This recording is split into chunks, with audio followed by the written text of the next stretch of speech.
A purebred dog is getting compliments from a group of people for her beauty, but they make fun of her mixed-breed puppy. The owner picks up the mixed breed named Inu and promises to hug and sleep with her every day. Inu feels a deep love for her owner. As time passes, Inu grows and becomes almost as big as her mother. One day, her owner looks down and realizes Inu isn't a purebred.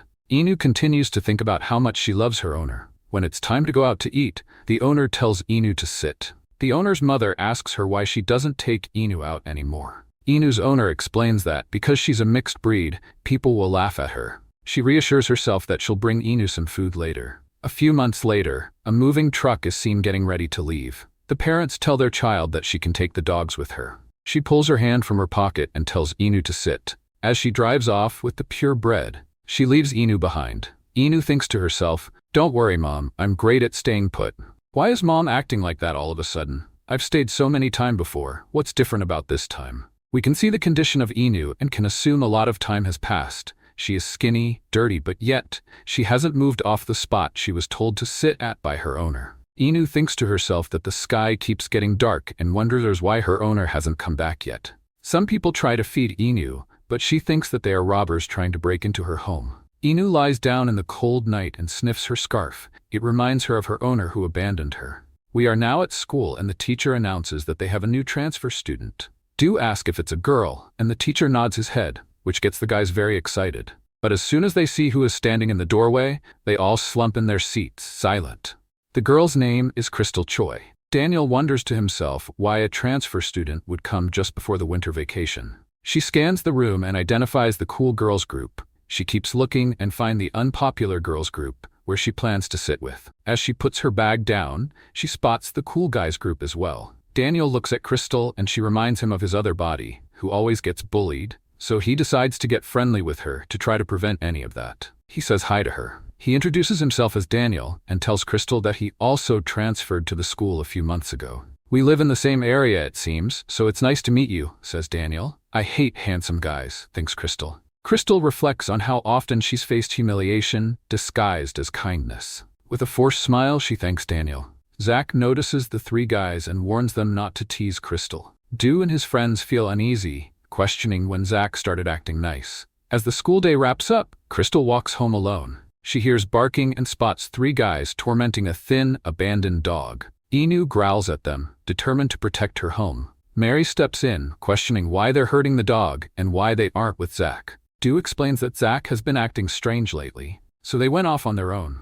He lights a cigarette, ready to burn Inu's sensitive nose, but before he can, Crystal intervenes, shielding Inu from the group. "Stop bothering the poor dog," she demands. Vinjin sneers, asking who she is, and says that she smells bad, but Crystal stands her ground. Inu starts biting at her leg. Crystal thinks to herself about how much she despises people who look down on others. Just as things are about to escalate, Daniel arrives and asks Crystal if everything is okay. She looks up at him, while Vinjin and Do start to sweat as Daniel questions them about the situation. He then turns his attention back to Crystal, inviting her to come closer. The next day, we see Crystal struggling with a stack of heavy papers. Zach and Yui are chatting behind her, and Yui asks Zach if he can lend a hand. He reminds her that both of his arms are in casts. Just then, Crystal accidentally trips and is about to fall, but Zach manages to catch her just in time.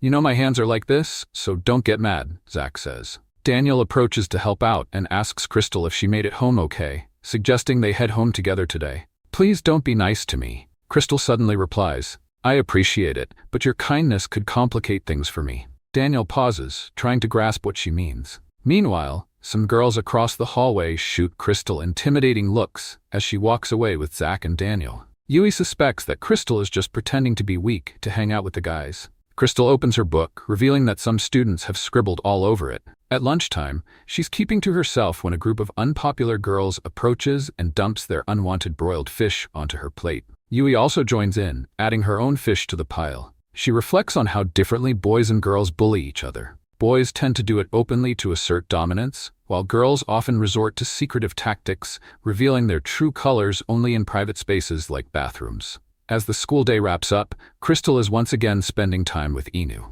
She glances down at her belly and realizes that Inu is pregnant. Feeling a mix of concern and compassion, she wants to take the dog home, but Inu won't move. Instead of giving the sausage in her hand to Inu, she ends up biting Crystal's arm. Suddenly, she hears a voice behind her and sees Daniel standing there. He tells her he was worried about the dog and brought some food for her. He then asks Crystal if she's also concerned about Inu. Crystal thinks it's odd that this handsome guy seems to care about dogs. She scolds Daniel for only bringing food, since Inu needs water too. Crystal shares Inu's story about how she ended up abandoned on the streets without anyone to look after her. Daniel thinks to himself that Crystal is really compassionate as she tries to coax Inu into eating. He recalls earlier that day when Crystal told him not to be nice to her and wonders why she said that. Scratching his head, he asks her what she meant back then. Crystal thanks Daniel for all his help and explains that, like Inu, she knows how to fight and survive on her own. Crystal confidently declares,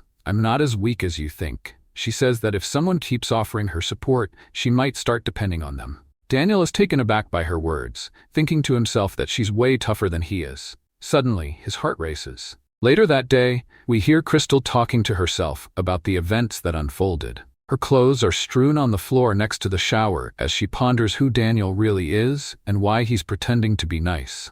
What a hassle, she thinks. Now the other girls will start targeting me because of him. The scene shifts to reveal that Crystal is in a different body. Is Daniel not the only one with the ability to change forms? She questions why she was advised to keep an eye on him. Glancing over, she sees her other body asleep in bed. Picking up her phone, she notices 87 missed calls from guys eager to chat. She throws on her jacket, slips into her shoes, and heads out to live her real life at night.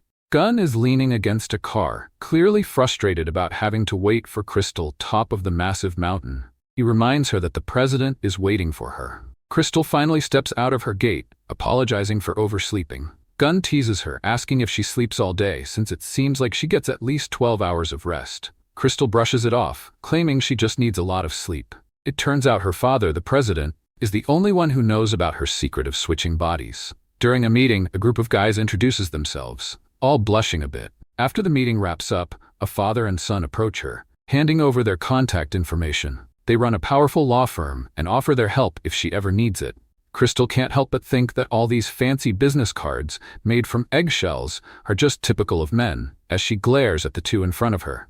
On their way back to her mountain house, Gunn playfully teases Crystal about how the son from the law firm seemed quite fond of her. She dismisses it, saying they only care about her looks and not who she really is inside. Crystal decides to hop out of the car early to jog the last stretch of the journey to burn some calories, but while running, she remembers Inu and takes a detour. As she runs, she ponders why her father wants her to keep an eye on Daniel from school. She wonders if he has some special talent like hers or the other guys, but doubts it, thinking he's probably just another guy who only likes pretty girls.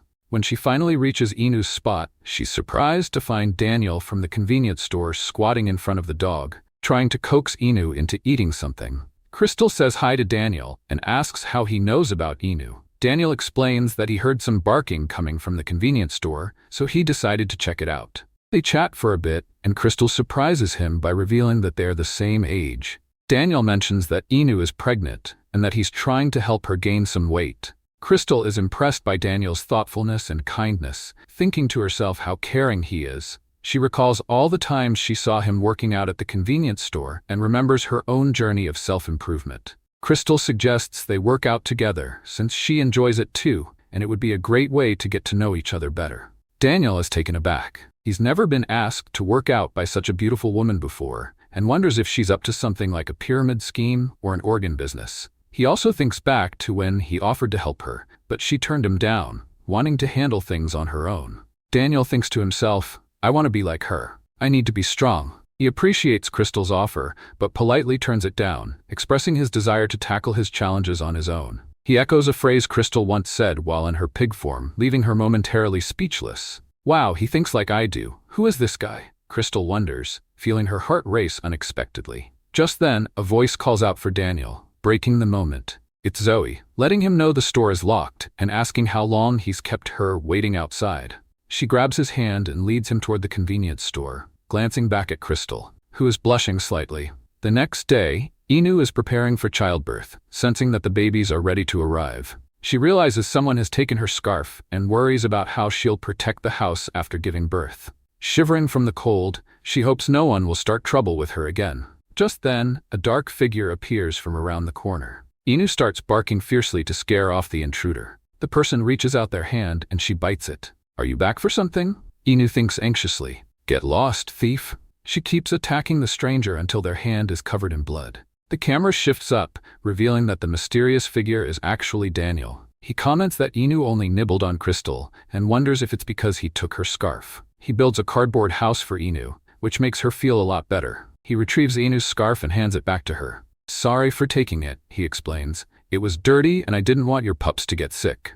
Inu is thrilled to have her scarf back in good shape and rolls around in her cardboard box, wagging her tail. Daniel watches from afar as Inu gives birth to 4 adorable puppies, and he couldn't be happier. He approaches her and slides a bowl of seaweed soup her way. As Inu notices the bandages on his hand from her bites, she starts licking the soup, and Daniel jumps for joy, thrilled that she's finally warming up to him. From a distance, we spot Crystal observing the two of them, holding a flask of something. She can't help but smile, knowing that Inu is about to start putting on weight again. Meanwhile, outside the convenience store, a few people are grumbling about how long Daniel has been in the restroom. The following day, Crystal is still in her mature form. The heir of the H law firm wonders if asking her out for a meeting on such short notice is too much to handle. Crystal thinks it's quite a burden, but keeps that to herself. They chat about dull business matters until the law firm heir shifts the conversation and asks for her number. Crystal forces a big smile and tells him maybe another time. His heart races, and Crystal thinks to herself that understanding men is so straightforward. Later that night, she receives a call from the principal's office in her smaller body, inquiring about her recent absences. Crystal tries to brush it off, claiming she's sick. When they ask about her parents, she admits she hasn't been in touch with her mom and that her dad lives far away. They inquire if she has a guardian, and she confirms she does. As the camera shifts to her other body, the next day, she shows up in her mature form and all the boys can't help but blush. A staff member is chatting with Crystal, and he can't help but blush when he sees her, drawing a comparison between her and her twin sister, who also goes to the school. Feeling annoyed after the teacher made that comparison based on their looks, Crystal storms out. As she walks through the hallway, everyone stops to stare at her. Vin Jin thinks to himself that he's never seen anyone as beautiful as her. Meanwhile, some girls in Daniel's class start whispering about whether Crystal has been skipping school due to Yui's bullying. Yui, with a scowl, snaps back. Why are you looking at me? I didn't bully her.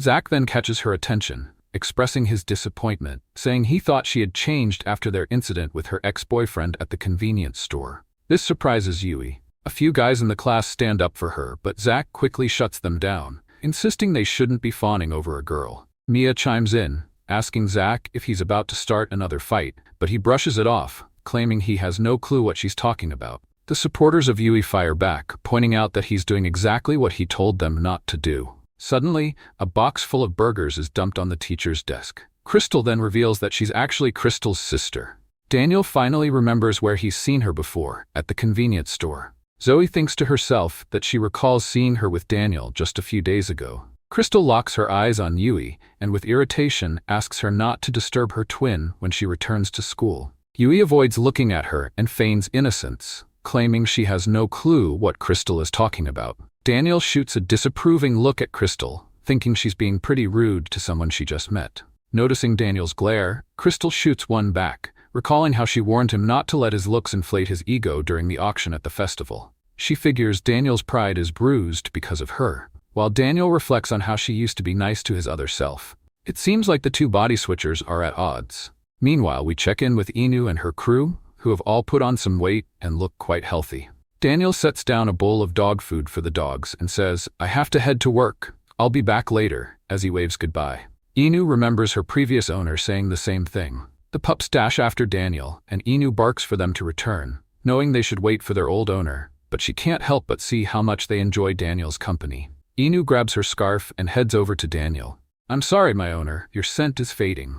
She thinks to herself, I have to stay here, but can I wait with him? She leaves her spot and follows Daniel home. A few months later, Daniel is feeling anxious about managing the expenses of raising 4 puppies and their mother all on his own. Zack suggests that Daniel consider putting them up for adoption. Daniel replies that he wants to find someone he can visit regularly, so Zack proposes giving them to Jay. However, Daniel hesitates, not wanting to impose on him. The next day, we see 4 adorable puppies dressed in stylish outfits. Jay's butler questions him about his sudden decision to adopt 4 puppies, especially since he's not fond of dogs. We then flash back to Jay offering to take care of the dogs for Daniel. Daniel expresses his gratitude, and we can see a smile spread across Jay's face.